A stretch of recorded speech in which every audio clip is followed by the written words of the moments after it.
जी अस्सलाम वालेकुम, welcome back to new video. Finland में एडमिशंस ओपन हो चुके हैं। अगर आपने जनवरी 2024 का चांस मिस नहीं करना और आप अपनी स्पाउस को या डिपेंडेंट को भी साथ लेके जाना चाह रहे हैं फिनलैंड, तो ये वीडियो आपके लिए। वीडियो में मैंने 3 चीज़ें कवर की हैं। फर्स्ट पार्ट में हमने बताया कि कौन कौन से प्रोग्राम्स अवेलेबल हैं, उनके लिए क्या रिक्वायरमेंट्स हैं, फीस कितनी है, मास्टर्स के कौन से प्रोग्राम है और बैचलर के कौन से प्रोग्राम है। सेकेंड पार्ट में मैंने बताया कि आपके फिनलैंड में आप स्पाउस वीज़े को कैसे साथ में अप्लाई कर सकते हैं, डिपेंडेंट के लिए आपको कितनी बैंक स्टेटमेंट की ज़रूरत है, कौन सी चीज़ें रिक्वायर्ड है। थर्ड पार्ट में हमने कवर किया कि फिनलैंड में एजुकेशन का आपको फ़ायदा क्या है, क्यों मैं इस पर इंसिस्ट कर रहा हूँ कि आप फिनलैंड के लिए जो है अपना अप्लाई करें और वहाँ पे जाएं। ये सारी चीज़ें इस वीडियो में एक बड़े ऑर्गेनाइज्ड वे में मैंने प्रेजेंट की हैं। वीडियो को एंड तक देखें, आपको इन 3 पार्ट्स की क्लियर कट समझ लग जाएगी। और इसके अलावा इसके पहले पार्ट में भी जो वो मैंने फिनलैंड का एक कंप्लीट एजुकेशन सिस्टम के बारे में बताया, वो भी डिस्क्रिप्शन में अवेलेबल है। तो चलते हैं वीडियो की तरफ।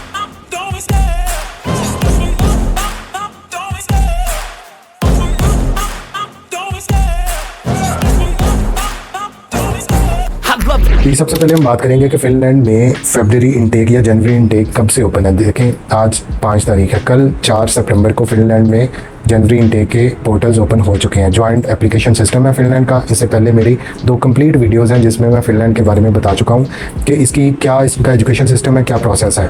इस वीडियो में मैं आपको स्पेसिफिकली उन सब्जेक्ट्स के बारे में बता रहा हूँ कि जो अभी इस इनटेक में अवेलेबल हैं। और बहुत सारे बच्चों को नहीं पता चलता कि कौन कौन से सब्जेक्ट्स जो रियली में जिन पे उनका अप्लाई किया जा सकता है और बाकी सब्जेक्ट्स जो जहाँ पे पोर्टल पे शो हो रहे हैं उनकी डिफरेंट रिक्वायरमेंट्स है। मैं आपको कंप्यूटर स्क्रीन पे लेके जा रहा हूँ, ठीक है। तो स्टडी इन्फो जिस पे ये ऑप्शंस अवेलेबल हैं, उसमें सबसे पहले मैं आपको बता दूं कि बैचलर की ऑप्शंस क्या हैं। बैचलर में bachelor of business administration BBA, ठीक है। यहाँ पे जो फिल्टर हमने सेलेक्ट किया, university of applied sciences bachelor degrees, English में ये प्रोग्राम है, ठीक है। डे टाइम टीचिंग है और इसके अलावा एप्लीकेशन ऑन गोइंग। यहाँ पे 8 प्रोग्राम शो हो रहे हैं, लेकिन ये 8 में आप एलिजिबल नहीं है। उसमें कुछ प्रोग्राम्स की जो है वो प्री रिक्वेस्ट है, कुछ प्रोग्राम इमिग्रेंट्स के लिए हैं, कुछ प्रोग्राम जो है वो आपको तो जो प्रोग्राम अवेलेबल हैं जिनको आप अप्रोच कर सकते हैं उनके बारे में पहले हम बात करेंगे। फर्स्ट है bachelor of business administration BBA, ठीक है। तो इस प्रोग्राम की जो फीस है यूनिवर्सिटी ऑफ अप्लाइड साइंसेज में, ये 210 क्रेडिट आवर्स का प्रोग्राम है, ठीक है। और यहाँ पे ये जो है वो हेलेंस्की जो इनका कैपिटल है वहाँ पे ये प्रोग्राम ऑफर हो रहा है, हैगा Hailea university of applied sciences में। डे टाइम टीचिंग है और इंटरनेशनल कैंडिडेट्स के लिए इसकी जो फीस है वो 9500 यूरोज़ पाकिस्तानी, इतनी जो है वो इसकी फ़ीस है जो आपको डिपॉजिट यहाँ से देना होगा, ठीक है। इसके अलावा एक और है यूनिवर्सिटी ऑफ अप्लाइड साइंसेज में है, ये प्रोग्राम अवेलेबल है, एप्लीकेशन ऑन गोइंग, और उसकी फ़ीस जो है वो राउंड अबाउट 9700 यूरोज़ जो है वो उसकी नॉन यूरोपियंस के लिए फ़ीस है, ठीक है। और ये 2 प्रोग्राम्स बैचलर के लिए ऑफर हो रहे हैं, बैचलर ऑफ बिजनेस एडमिनिस्ट्रेशन। इसके अलावा bachelor of business in administration business information technology, ये एक प्रोग्राम है। इसमें मैं आपको बताता हूँ कि जो प्रोग्राम यूनिवर्सिटीज़ जो है वो इसको ऑफ़र कर रही हैं, हैगा हेलिया इसको ऑफ़र कर रही है। 9500 जो है वो इसकी फ़ी है इंटरनेशनल कैंडिडेट्स के लिए। और इसी तरह एक computer application full time bachelor studies है, इसके लिए 9700। इसके लिए आपकी जो प्रीवियस एजुकेशन है वो आपका होना चाहिए बैचलर्स, ठीक है। वो इंजीनियरिंग में होना चाहिए, ICS में हो जाए, तो उसमें आपके इवन आपके बायो वाले बच्चे भी अप्लाई कर सकते हैं क्योंकि उन्होंने फ़िज़िक्स पढ़ी हुई है। यहाँ पे आपकी 55% से ज़्यादा मार्क्स होने चाहिए। आपकी डिग्रीज HEC और मोफा से IBCC से और मोफा से अटेस्ट होनी चाहिए। आपके पास IELTS होना चाहिए, IELTS की रिक्वायरमेंट मस्ट है, और उसमें overall 6 not less than 5.5 into each. यहाँ पे PTE भी एक्सेप्टेबल है। PTE में आपका ओवरऑल जो है वो 58 और not less than 55 into each module. तो फिर आप फिनलैंड में ये बैचलर के एडमिशन्स के लिए एलिजिबल है। यहाँ पे एक और बड़ा ज़बरदस्त प्रोग्राम है, bachelor of business administration entrepreneurship and team leader. लेकिन इसकी रिक्वायरमेंट में आपने जो पहले एंटरप्रेन्योरशिप या बिजनेस के प्रोग्राम्स पढ़े होंगे तो फिर ही आप इसके एलिजिबल हैं। जो बच्चे जिन्होंने ICOM किया हुआ है या इसके हवाले से उनकी प्रीवियस ये सब्जेक्ट्स हैं तो वो इसमें एलिजिबल है, ठीक है। अब इसके अलावा अगर हम बात करें यहाँ पे ये वाला जो है वो मैं आपको हर एक की एक्चुअली कर करके यहाँ पे बता रहा हूँ, bachelor of culture and arts, ठीक है। अब इसकी जो रिक्वायरमेंट्स है ये देखें, डे टाइम टीचिंग है ये भी, और ये जो सिटी है कोवोला में ये पार्ट टाइम पे ये है गेम डिज़ाइन, ठीक है। पार्ट टाइम पे आपको जो है वो वीज़ा नहीं मिलेगा, ये फिनिश लैंग्वेज में इसका कोई फ़ायदा नहीं है, तो ये प्रोग्राम आप अवेल नहीं कर सकते। अब इसके अलावा जो सबसे मज़ेदार सब्जेक्ट जिसको मैं कहता हूँ कि ये इमिग्रेंट्स के लिए नर्सिंग, ये भी आप अवेल नहीं कर सकते। हॉस्पिटैलिटी मैनेजमेंट ये अवेल आप कर सकते हैं, business bachelor of hospitality management. इसकी रिक्वायरमेंट्स मैं आपको दिखा देता हूँ, ये यहाँ पे यस। तो इसकी ये यहाँ पे जो है वो फ्री ऑफ चार्ज आ रहा है, लेकिन ये हमारे लिए नहीं है, ये उनके लिए है जो वहाँ के रेजिडेंट हैं, परमानेंट रेजिडेंट हैं, ठीक है, वो उसको जो है ये ऑफ़र कर रहे हैं। अगर मैं आपको इसकी फर्दर डिटेल्स खोल के दिखाऊँ तो हेलेंस्की में ये हैगा यूनिवर्सिटी इसको ऑफ़र कर रही है, ठीक है। और ये जो है ये देखेंगे फिनिश लैंग्वेजेस में है, इसलिए ये फ्री ऑफ चार्ज है, तो ये प्रोग्राम भी आप अवेल नहीं कर सकते। अब जो बात रह गई एक बड़ा ज़बरदस्त जिस प्रोग्राम की मैं बात कर रहा था, वो मैं आपको दिखाता हूँ अभी। ये है bachelor of engineering energy technologies full time studies. ये बहुत अच्छा प्रोग्राम है। इसमें जो है आयशा वॉल्यूम एनर्जी टेक्नोलॉजीज़, ये बहुत अच्छा प्रोग्राम है बैचलर ऑफ इंजीनियरिंग में। इसमें जो है आपकी जो फ़ी है उसके हवाले से अगर हम बात करें, मैं आपको 8,000 जो है वो नॉन यूरोपियंस के लिए, और इसमें स्कॉलरशिप भी है जो 3500 यूरो तक आपको स्कॉलरशिप मिल जाएगा। जब आप 55 क्रेडिट आवर्स मतलब एक सेमेस्टर में कोई सब्जेक्ट पढ़ लेंगे तो बाद में आप ये स्कॉलरशिप भी ले सकते हैं। इसके अलावा फिनलैंड के गवर्नमेंट के स्कॉलरशिप अनाउंस होते हैं, उस टाइम पे भी आप इस पर अप्लाई कर सकते हैं। तो जो आपको फ़ीस है वो सारी वहाँ से इवन फुल टाइम स्कॉलरशिप भी मिल जाएगा। लेकिन फ़िलहाल अभी आपको ये फर्स्ट डिपॉजिट जो 8,000 यूरो है ये करके जाना होगा, ठीक है। ये मैंने आपको बता दिए बैचलर के सब्जेक्ट्स। अगर हम बात करें मास्टर्स के सब्जेक्ट्स की, तो यहाँ पे मैं आपको दिखा देता हूँ कि इसमें अब हमारे पास 5 ऑप्शंस हैं। ये मैं बैचलर वाली अभी बंद कर लूँ। तो मास्टर्स में जो हमारे पास ऑप्शंस हैं उसमें मास्टर ऑफ बिजनेस एडमिनिस्ट्रेशन है, ठीक है, master degree in global business management है, Kajaani university of applied sciences KMK में ये ऑफ़र हो रही है, ठीक है। इसकी जो फ़ीस है ये 11,500 है, और ये कजानी जो इनका सिटी है वहाँ पे इसकी लोकेशन है, और ये नॉन यूरोपियन के लिए इतनी फ़ीस है, ठीक है। मास्टर्स के लिए जितने मैंने प्रोग्राम देखे हैं सभी की राउंड अबाउट 11,500। इसी के अलावा ये यूनिवर्सिटी एक और प्रोग्राम ऑफ़र कर रही है जिसमें जो स्कॉलरशिप की अमाउंट है 2,000 early bird scholarship 2,000 of the tuition fees available for those accepting there study place with in 14 days of their admission. तो जैसे ही आपका ऑफर लेटर आएगा, अगर आप फ़ौरन विद इन 14 डेज़ यहाँ की ट्यूशन फीस पे कर दें तो आपको 2,000 का अर्ली बर्ड स्कॉलरशिप मिल जाएगा। तो ये आपकी फ़ीस रह जाएगी 9,500 यूरोज़, ठीक है। फिर इसके बाद आपका आ जाता है business master of business administration sale management. ये 90 क्रेडिट आवर्स का प्रोग्राम है, ठीक है। और university of Turku university of applied sciences इसको ऑफर कर रही है। इसकी फीस जो है वो 11,500 है। इसमें अभी स्कॉलरशिप वाली बात यहाँ पे इन्होंने नहीं लिखी हुई, तो अपने माइंड में आप इतनी ही रखें, ठीक है। तो इसी तरह इंटरनेशनल बिजनेस मैनेजमेंट है, ये ऑफर हो रहा है। फिर आपका एक और प्रोग्राम था, अगर मैं यहाँ पे रेलेवेंस आपको दिखाऊँ, मास्टर्स में हमारे पास बिजनेस मैनेजमेंट ही है, इंटरनेशनल बिजनेस मैनेजमेंट है, ठीक है, और सेल मैनेजमेंट। तो मैनेजमेंट के लिहाज से अभी फ़िलहाल जनवरी इनटेक में जो है वो आपको प्रोग्राम्स मिलेंगे। तो ये मैंने आपको दिखा दिया कि कौन कौन से प्रोग्राम्स अवेलेबल हैं जहाँ पे आप अप्लाई कर सकते हैं। आप खुद भी कर सकते हैं, हमारे थ्रू भी आप अप्लाई करवा सकते हैं। उसकी हम कंसल्टेंसी चार्जेस लेते हैं। उसमें क्या कवर होगा, उसमें आपकी एप्लीकेशन होगी। यहाँ पे आप एक जॉइंट एप्लीकेशन से इन तीनों प्रोग्राम्स में या जो 5 प्रोग्राम्स हैं इनमें अप्लाई कर सकते हैं। इसके अलावा इनका सेपरेट एप्लीकेशन सिस्टम भी, आप यूनिवर्सिटी को डायरेक्ट जो है वो उस प्रोग्राम के अकॉर्डिंगली अपना मोटिवेशनल लेटर लिख के वो भी आप अप्लाई कर सकते हैं। उससे ये होता है कि आपके चांसेस काफ़ी बेहतर हो जाते हैं। आपने उस सब्जेक्ट के अकॉर्डिंगली अपने आप को पीछे से डिफाइन किया होता है कि ये चीज़ें। जॉइंट एप्लीकेशन सिस्टम में आपको मोटिवेशनल लेटर वहाँ पे फिलहाल ज़रूरत नहीं होती। आपकी एलिजिबिलिटी जब मैच करती है तो फिर आपको रिस्पांस आता है कि यहाँ पे आपकी एक्सेप्टेंस हुई है। तो जो बच्चे भी मास्टर्स के लिए, मैं आपको सारी एलिजिबिलिटी बता दूँ कि आपका मिनिमम जो है वो 6.5 जो है वो आपका आइल्स में स्कोर होना चाहिए, not less than 6 into each module. अब फीसें भी आपके सामने बता दी, ठीक है। अब यहाँ पे मास्टर्स के लिए यूनिवर्सिटीज़ जो है वो इंटरव्यू भी ले सकती हैं। Interview is just a formal requirement, उसकी हम पूरी प्रिपरेशन करवाते हैं।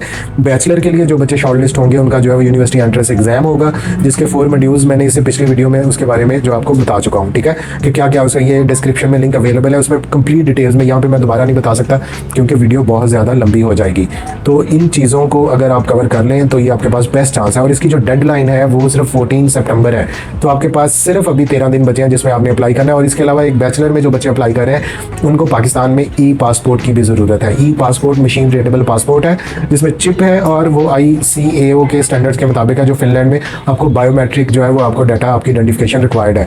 तो जो बच्चे बैचलर में एंट्रेंस एग्जाम देंगे उनको ई पासपोर्ट की ज़रूरत है। जो बच्चे भी इंटरेस्टेड है फिनलैंड के लिए, वो उनके पास मैं समझता हूँ सिर्फ 1 से 2 दिन है, वो अप्लाई करें और 21 सितंबर तक वो अपना ई पासपोर्ट का स्कैन भी वहाँ पे अपलोड कर सकते हैं। तो ये बहुत क्रूशियल टाइम है, इसको मिस आउट ना करें। फिर आपने सोचते रह जाना ये, फिर आपके पास जनवरी फरवरी का जो चांस है वो मिस हो जाएगा। इसके बाद इनके एडमिशन दिसंबर में ओपन होंगे जिसकी डेडलाइन जनवरी तक होगी और फिर आप जो है अगस्त 2024 में फिनलैंड पहुंच सकेंगे। ये पार्ट में मैंने कंप्लीट बता दिया कि फिनलैंड में क्या अभी चल रहा है, कौन से एडमिशन्स ओपन है और उनमें आपके लिए क्या रिक्वायरमेंट्स हैं। ठीक है, इस पार्ट में हम बता रहे हैं कि फिनलैंड में आप स्पाउस वीज़ा को लेके जा सकते हैं। जी हाँ, बिल्कुल, आप डिपेंडेंट को अपने साथ ही लेके जा सकते हैं। फॉर एग्जांपल, अगर आप जनवरी फरवरी इनटेक में जा रहे हैं तो आपका और आपके डिपेंडेंट का या आपके बच्चे का साथ में TRP कार्ड बनेगा, जिसको टेम्परेरी रेजिडेंस कार्ड कहते हैं। ठीक है, उसके लिए क्या ज़रूरी है, देखिए जो मेन एप्लीकेंट है उसकी एक पर्सनल बैंक स्टेटमेंट चाहिए, जो मैंने पहले बताया कि आपके पास कम से कम 8,000 यूरो के इक्वलेंट पाकिस्तानी अमाउंट जो है वो आपके बैंक में होनी चाहिए पर्सनल कैंडिडेट के।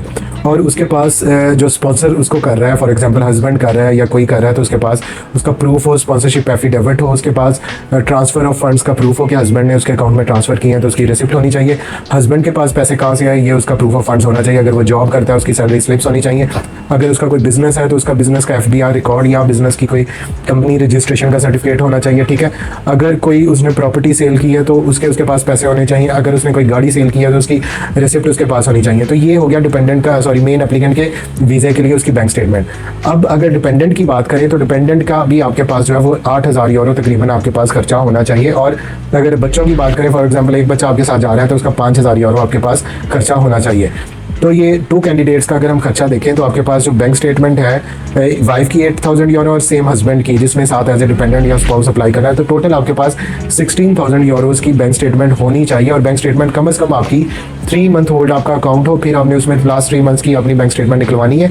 जिस दिन आपने बैंक स्टेटमेंट निकलवानी है, फॉर एग्जांपल मैं नेक्स्ट वीक में मैं दुबई में जाकर अपनी टेम्परेरी रेजिडेंस परमिट के डॉक्यूमेंट्स जो है सबमिट करवा रहा हूँ वैसे में, तो मैं 2 दिन पहले ट्रैवल से अपनी बैंक स्टेटमेंट निकलवाऊंगा। बैंक स्टेटमेंट लास्ट 3 मंथ्स की होगी और जिस दिन बैंक स्टेटमेंट मैंने निकलवाई उस दिन मेरा क्लोजिंग बैलेंस जो है वो 16,000 यूरो के इक्विवेलेंट होना चाहिए। ठीक है, और लास्ट 3 मंथ्स में आपकी ट्रांजैक्शन अप एंड डाउन हो सकती है। इट्स नॉट लाइक दैट कि आपके पास फिक्स पैसे पड़े हो।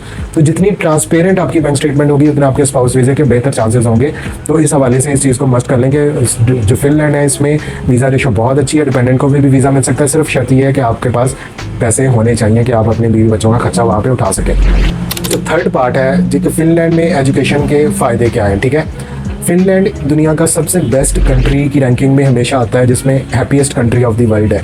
इनका एजुकेशन सिस्टम दुनिया में सबसे अच्छा है। अब हम हैप्पीएस्ट कंट्री की जब बात करते हैं तो उसमें सारे फैक्टर्स आ जाते हैं। उसमें उनका एजुकेशन है, उसमें उनका लिविंग स्टैंडर्ड्स है, उनमें जॉब की अपॉर्चुनिटीज़ हैं, उसमें वहाँ पे आपको हेल्थ की फैसिलिटीज़ हैं। तो ये सारी चीज़ें मिलके फिर एक जो है वो कंट्री जो है वो हैप्पीएस्ट कंट्री बन सकता है। ये ऐसे नहीं हो सकता कि वहाँ पे अगर जॉब्स नहीं है, यहाँ पे आपकी लाइफ सिक्योर नहीं है, आपके पास फूड की क्वालिटी कम है, आपके पास ट्रांसपोर्ट के जो है वो सिस्टम अच्छा नहीं है, तो फिर आप कैसे एक हैप्पीएस्ट कंट्री की लिस्ट में आ सकते हैं। ये लॉजिकल थिंग है। आप सोचें कि जो कंट्री इस चीज़ में रैंक करा है, इट मीन्स कि they are perfect in every sense. बड़ी एक खुशहाल, बड़ी मुतमईन ज़िंदगी हर बंदा वहाँ पे गुजारता है। तो आप भी जाएंगे तो यहाँ की जो खचाखच वाली ज़िंदगी है, जिसमें आपको बस बिला वजह जो देखें आप लोगों को बाहर सड़क पे कोई इनका मकसद नहीं होता, इधर को जा रहे हैं इधर को जा रहे हैं, बस सारा दिन वेली मसरूफ़ कौम है हम लोग। तो फिनलैंड में क्वालिटी ऑफ लाइफ का कोई कंप्रोमाइज़ नहीं है, ये बात बड़ी ऑब्वियस है। अब हम स्टूडेंट की बात करें, देखिए एजुकेशन सिस्टम उनका ऐसे है, उन्होंने ऐसा डेवलप किया हुआ है कि आप अगर हम प्राइमरी स्कूल की बात करें वहाँ पे कोई एंट्रेंस एग्जाम नहीं है। वो बच्चों को क्रिटिकल थिंकिंग और क्रिएटिव जो स्किल्स हैं उनमें इन्वॉल्व रखते हैं। वो बच्चों को ऐसी एक्टिविटीज़ करवाते हैं कि उनकी थिंकिंग जो पावर्स हैं वो इन्हांस हो, बच्चे के पास सोचने की सलाहियत पैदा हो। रट्टे वाला सिस्टम नहीं है जो हमारे मुल्क में अनफॉर्चुनेटली है कि आप बच्चे को ये पूछ लेंगे इस सफ़े पे ये लफ्ज़ लिखा हुआ वो आपको बता देगा, लेकिन ये नहीं पता होगा कि इस लफ्ज़ का मतलब क्या है। तो ये चीज़ें हैं, यही वजह से उनके जो है वो आपके एजुकेशन सिस्टम को बेहतर समझा जाता है। बच्चों पे स्ट्रेस कोई नहीं है कि मेरा एग्जाम है। ठीक है, अगर हम हायर एजुकेशन की बात करें, वो बहुत उनका क्रिएटिव वे में वो जो वो लेक्चर्स देते हैं। रोज़ आपको लेक्चर आपको इस तरीके से पढ़ाया जाता है कि आपको इंटरेक्टिव लगे, आप उसको रोज़ का रोज़ लेक्चर जो है वो आपके माइंड में ज़हन नशीन हो जाए कि आज हमने क्या सीखा है, क्या कोई एक्सपेरिमेंट था, उसकी लॉजिक क्या थी। ये नहीं है कि पाकिस्तान में वन नाइट स्टडी की तरह पूरी यूनिवर्सिटीज़ में आपके सामने आपके बच्चे पढ़ रहे हैं, आप खुद भी पढ़ रहे हैं जो स्टूडेंट के सारी क्लास जो है वो बस टीचर आके पढ़ा के चला जाता है, बच्चे बस उसको इग्नोर करते हैं और at the and one night study पे जो बच्चे मेहनत कर लेते हैं वो CGP लेके बड़ा जो है वो निशाने हैदर लेके फिरते हैं कि हमने बड़ा 30 मार्क खान है हम, लेकिन एक्चुअल में उनको ये भी नहीं पता होता कि जो हमने एक्सपेरिमेंट लगाया या इसकी बेसिक्स क्या है या इसका जो कुछ भी है। मेरा इसका बड़ा बुरा एक्सपीरियंस है। बहरहाल मैं जिस एजुकेशन सिस्टम से गुजरा, हो सकता है बेहतर हो आप लोगों का। तो ये चीज़ें हैं कि आप बच्चे में कॉन्फिडेंस पैदा करें। उनको वहाँ पे ये नहीं डराया जाता कि आप फेल हो गए एक सेमेस्टर में तो आपके पास दोबारा आप पास करेंगे तो आपका सप्लीमेंट्री वहाँ पे लगेगा रिजल्ट पे। 3 अटैम्प्ट्स आप दे सकते हैं और 3 अटैम्प्ट्स की कोई एक्स्ट्रा फीस नहीं है। ठीक है, वहाँ पे इंटरनेशनल स्टूडेंट्स की डिफरेंट ऑर्गेनाइजेशंस हैं जहाँ पे आप रजिस्टर हो सकते हैं, सोशलाइज हो सकते हैं, उनके डिफरेंट इवेंट्स एंजॉय कर सकते हैं। ठीक है, ये आपकी एक्स्ट्रा करिकुलर एक्टिविटीज़ है।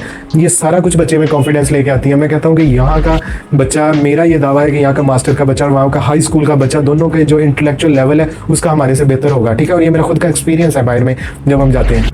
फिर यहाँ पे आपको 30 आवर्स पर वीक जो है वो पार्ट टाइम वर्क अवेलेबल है। During winter and summer break आप जो है उसको फुल टाइम वर्क भी कर सकते हैं। ठीक है, आपकी अच्छी अर्निंग्स हो जाती हैं। थोड़ी बहुत डिफिकल्टीज ज़रूर होती हैं क्योंकि वहाँ पे फिनिश लैंग्वेज, छोटे शहरों में ज़ाहिर सी बात है वो लोग अपनी ज़ुबान बोलेंगे।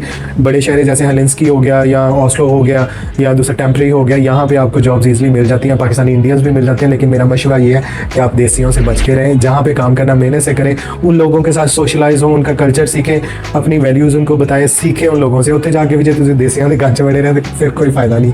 सॉरी मैं बहुत ब्लंट बोलता हूँ लेकिन ये रियलिटी है। आपको जब भी कोई दगा देगा तो वो आपका अपना होगा, आपका रिश्तेदार होगा, आपका दोस्त होगा। तो इसलिए बेटर है कि टू द पॉइंट रहें और stay focused on your life, stay focused on your goals. Finland की आप कंसल्टेंसी लेना चाह रहे हैं तो ये वीडियो आपके लिए बेस्ट है अगर आपने ये इनटेक को कवर करना है। Thank you so much.